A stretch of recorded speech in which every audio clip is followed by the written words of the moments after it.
ya lanchi enche bia from a contaminate to daddy so kwan ya chama wuntumi agi hu sikanti no ene ye friend wi oko no ene sa kwan no so no ye ba be ye menia ye ko ene topic no so inflation oka o inflation obi a team wo produce team wo ya kuru team wo kramu kuru team wo kobas team wo asantemanya na aproja ebi inflation ye be saba shebe be kan be brofum birini bi ku en na brofum birini ye kan de ye kan say ye kan inflation eye ekwan a won ye nim sikase mu esusu sede ye normal buo esi ekosoro efa nti basically ye kan inflation asa na kire said ye normal buo bi a vortici e bi a mre bi a wo ho na ye tono 1 cedi 50 pesos but the more na ye so ene ye tono 3 cedi ye tono 5 cedi said ye esi ekosoro efa no eno ena ye friend inflation no na ene government statistician ka kire ye say nyamya ya adom ama ene ya record single digit inflation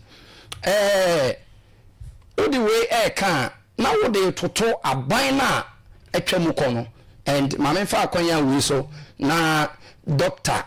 Kayaso atoforsen maye nanase edru maybe na MPP for ye campaign akire ye say ya papa John Dramani Mahama ye communicator one literature teacher professor de on be da manage economy na Dr. Mahmoud Bawumia na ye the best economist na Ghana hani exchange rate when the fundamentals are weak your exchange rate will expose na Ghana Dr. Mahmoud Bawumia na ma Ghana yesika sem e de ba from Ghana timamufo etias ye pa so na buy mu MPP abanya atwam koi ma Ghana for wan fio some MPP abanya atwam koi na timi pagi asa inflation we edi free 11% na ye di ja MPP in 2017 no pagya so kwam to 54%.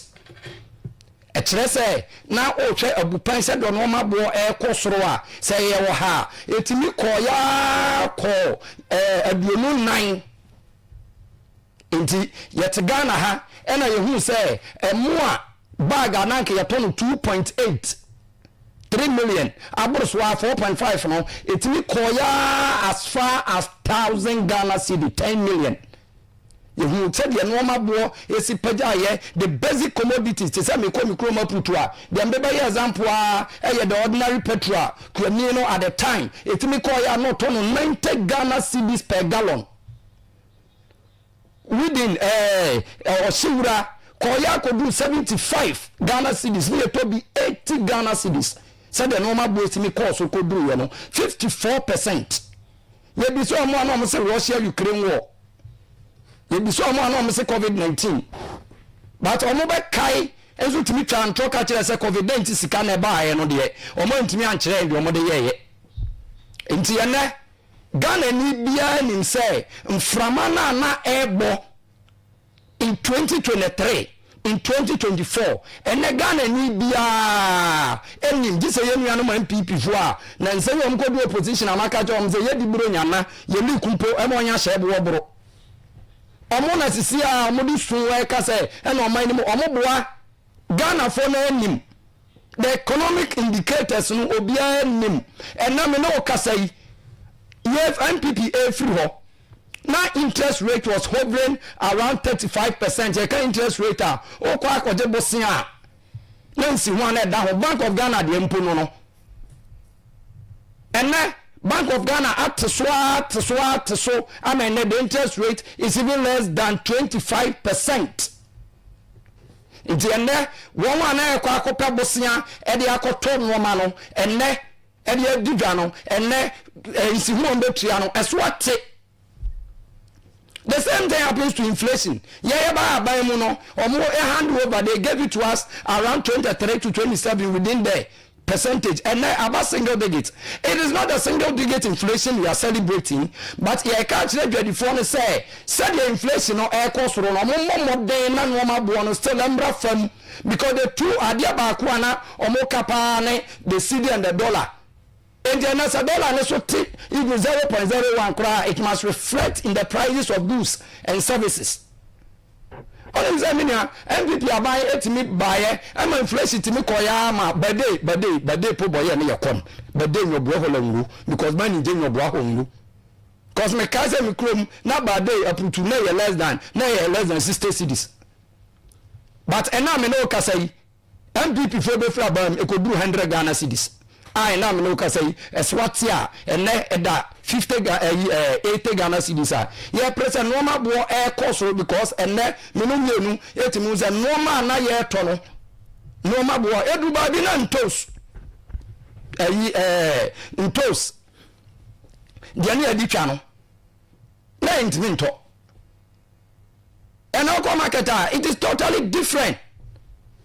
MB before to meet Ghana, Hama, normal boy, they are the Greek minister, etene, the Greek ministry to a market. So, make up of our body and my barber torn the wall, what the enemy will be your fool. Into that, MB before, the I can say, Sabi, Nema. Now, the SSA, near the boom mine. Nimdie ni adwenya na de bu man se de be ya ye sikasem ebe toto yie no abi before man tope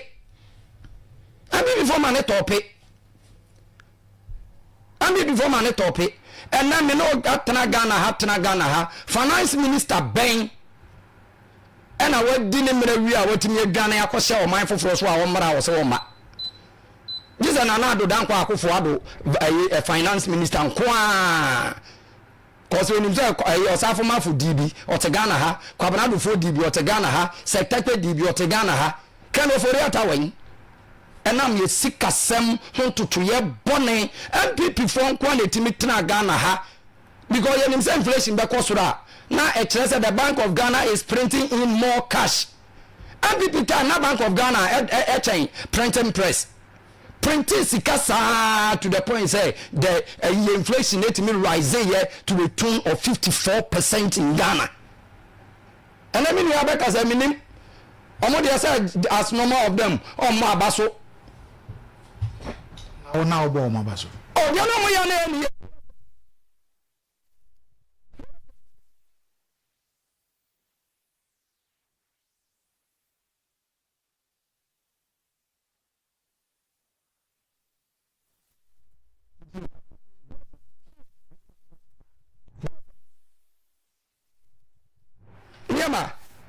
Enti o Ghana na ye sikasam ni baby and the international community because MPP time inflation said na ye kan unim say bru baby na international community no mo pe Ghana din kura tie because na bosia boye ntimi ko ponko bobosia and no na be ba ya e ma ye de ye ma me no ye papa no ma no ma ko pension sika ediko twetwa bond ya na bebre na fa mu wuwe and NDC abamba ye within 9 months. And the international community is calling Ghana back. Ghana, why ya call if you say you seek a someone to the basic indicators of the economy is running and running well. Okay, no, that's it. Commander Zito, no, say, Omano, and Kankono, and Krater, everything is okay. My main for Queen Namintia, the regional chairman of the party. On a regional secretary, baby Mubiano. Michio Moson Kuso, a director of communication, Adohari. So, Michiano Sonkuso. Namintia constituency chairman, Chama Boafoniami. So, Utimina, Mura, Treasure, Nomina, Michiomo. Menestina, sister, Yumina, Chiomo Sonkuso. And Machia pretty for, especially the police station executives. And the electoral coordinators. In 7 years, through. Now, Betty, what say? Oh, I mean, as a chance power. No, I want to power. Kayaso. Asafin. Say, and no Tiha. Now, or catch the team for say, all is well because inflation. About single digit. As my Ghana for some me say NDC for say inflation. I'm not Beriana. I'm not Ghana for Bidiana. na me nua ka asɛm bi a me ho adwiri me. Let's set the record straight. Ye fra bam na petrol ay 14.5 per liter. Interest rate was 23%. Timomuni akwaji bosia our bank. Percentage ana bind to so in terms of interest no 23% and then no can say 28% under this government. That's a record I was saying now the channel so. Yeah. Obetra ka timomufo say and your mabwa from all because interest rates at a single digit. Sebi me na wo tie me no beti ase about the interest and say rate is of funny basket no di kodwoma oni sika ketua bi o say timi to odwoma dodo no di kofie interest rate ayaka no nti ase ya ni nkyire mu ano no say wo fa kenten free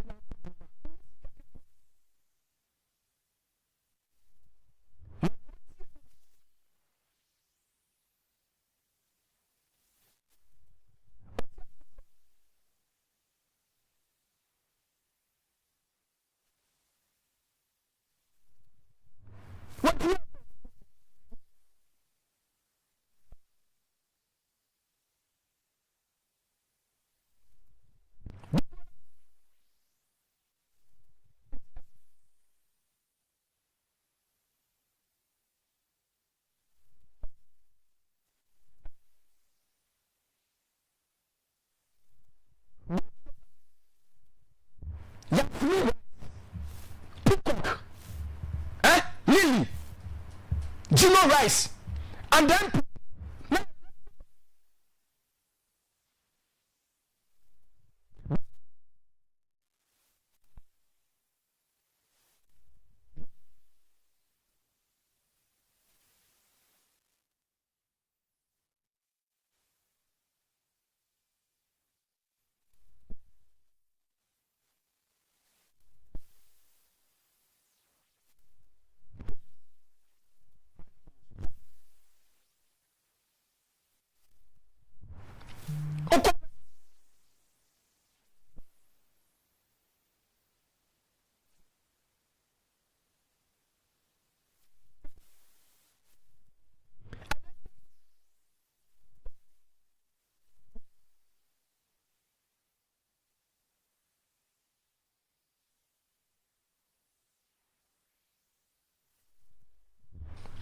second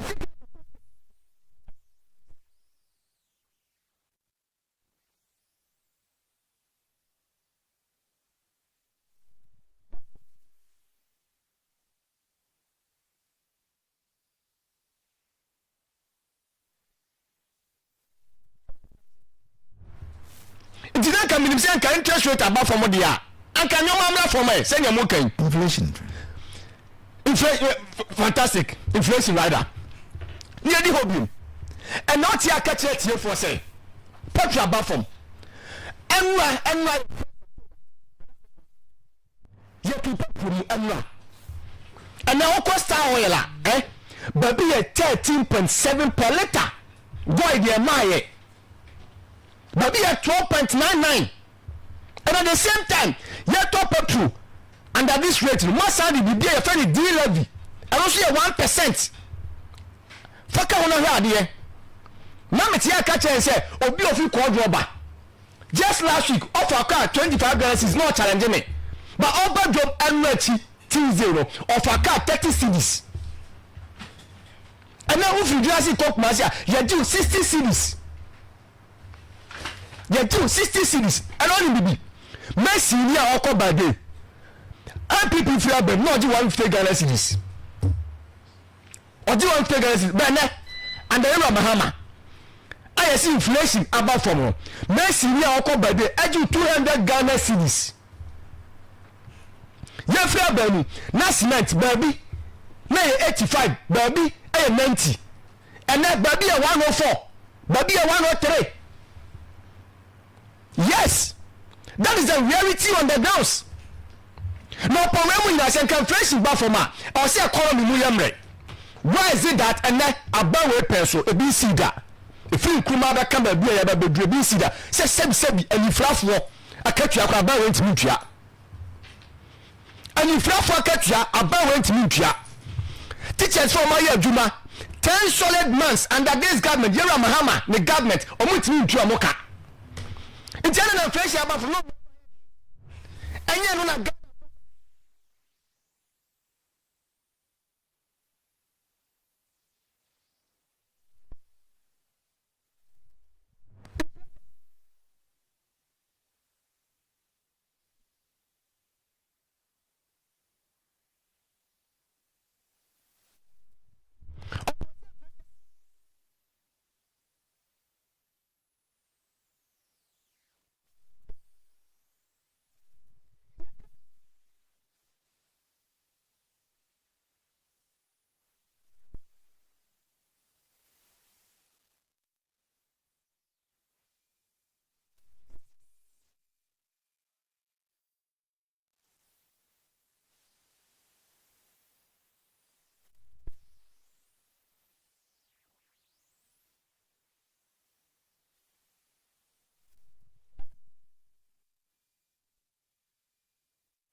Now you see, say who communicate say ya, it rather helps the MPP as a political party.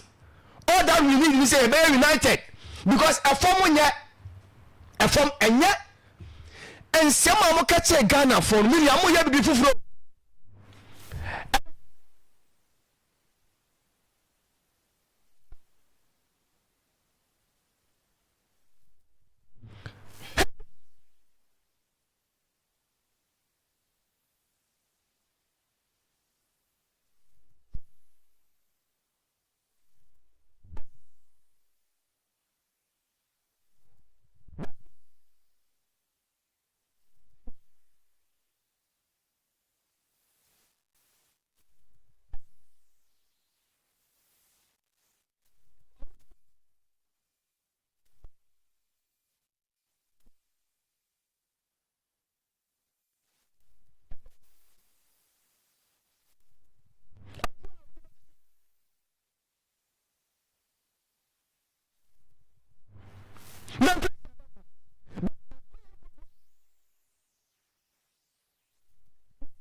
Mon communicateur send this leader try to so na or sha sia kasa na o sa confirm people say mo ba na I say you are insulting the intelligence of the Ghanaians ono mama jibo mu tie ye no say people yes mo ma economy say mo bi mo say ye ABCD Ghana for so mo be ti ye ko mo fix country no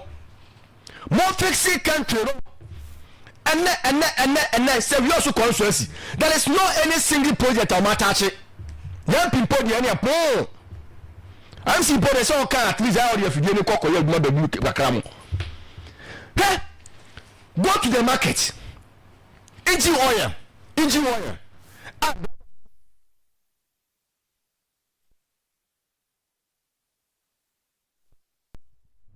$550. Now you have a catch driver and you say, on the Kayaso. We have a catch up program and say, on the Kayaso because inflation about them. The truth of the matter is, all the economic indicators.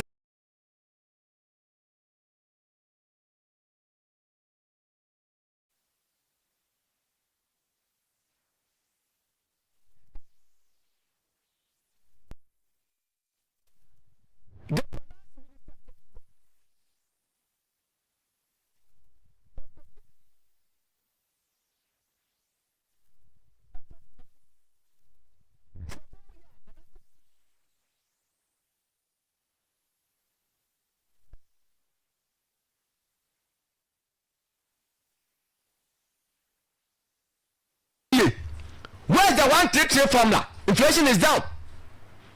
The Women's Bank inflation. And galamsey. Says Kana Bani Yan Fanso Galamsey. Sabroni Bayo said, and Omiro, yes, you now say, I'm a central region, 10 districts, and yes, show no under Mahama. I am in America. The moral right. 10 districts, we have no moral right. That's the reason why it's here. Yeah, quite a few. But now we have the moral right to talk about issues and money campaign. But yes, so far, so. In the cracker. The clock line, they say, inflation now about formula. And reflective what Ghana for to and reflective what drama. So, and you must stay in the boy again. Okay. Meda Commander Zitatse. But I don't fast them from a generic block factory. One must open a pavement blocks, open hollow blocks, open a solid blocks, and I covered there for one actual generic block factory. Generic block factory, a Rocky Spab and Chenwa, I am quantum porno. So, what do you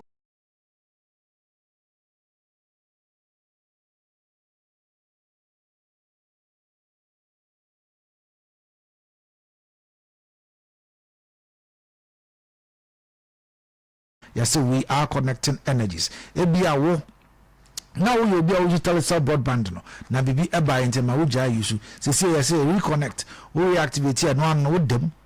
We bring a 100% data. And now we say we be a so after na do hwashima wo so kokoto your broadband ni bia. Oh, so yeah, we are activity na with them 50% of your data bundle. And now we're free. So we are loyal customer. We do the auto ya with the that. Nada da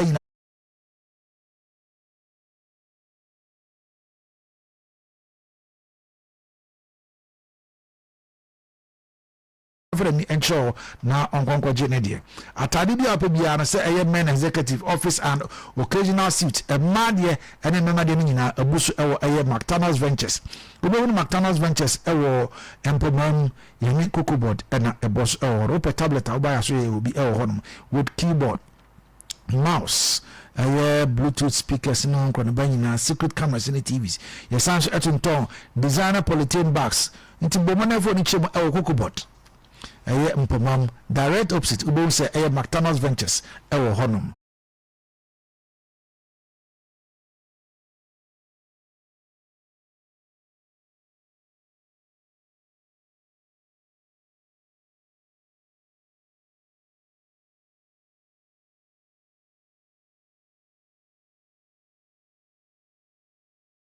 MPP for an MPP for no can't get them say asem na say ma wura ma wonya wama MPP for can den o say na normal boy na no bobo sa no ma no na yezi to last one na zitonia sa time no an interest rates at that 23% no can den no see ye inflation no see ye 54 no see ye and what yana na ni abre obobo price media mentosa lili no mentobi media ya parana na that time less than 1 year 2024 September para na me ye to sachet no paracetamol sachet no ni ye to no 3 cedis ene say ene ye 1 cedi e di mi jo ma be ho ya le ye take capital paracetamol ye 3 cedis ene ye 1 cedi ye 1 cedi paracetamol I'm telling you ni anyi bia na ye no ma ye para ibia di akira che paracetamol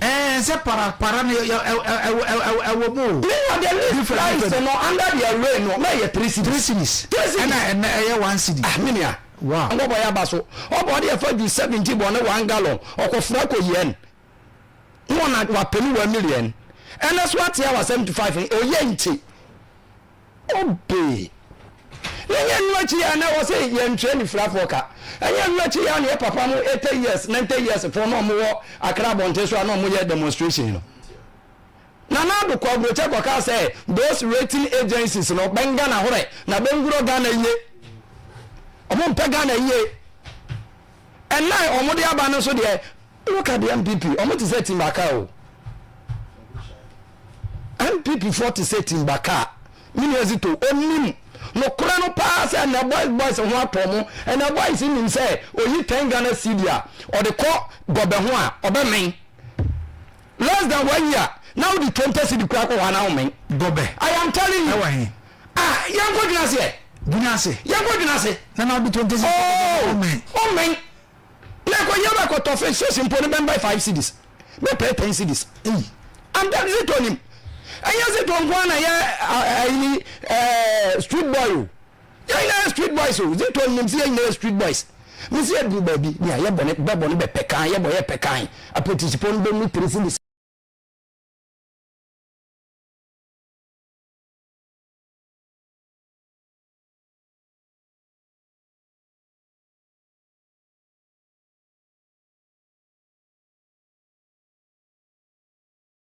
to say these things so look I am not here near film and not here and inflation at 54% na you be some almost Russia Ukraine no now Ukraine come more kontokwa now their inflation was less than 30%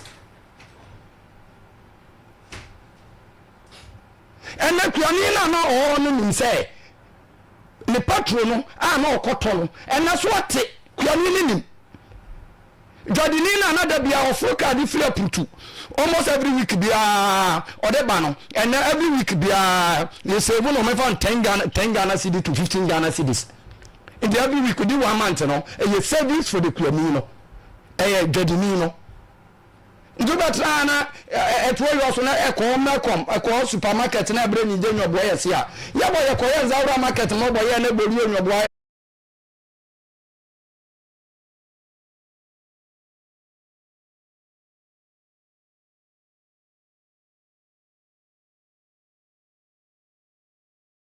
$10 Ghana cedi to 15 Ghana cedis. In the every week we do 1 month no a service for the Kuamino Jodinino do that na at where you also na e supermarket na bre ni jenyo boy yes ya boy ko ya zaura market no boy na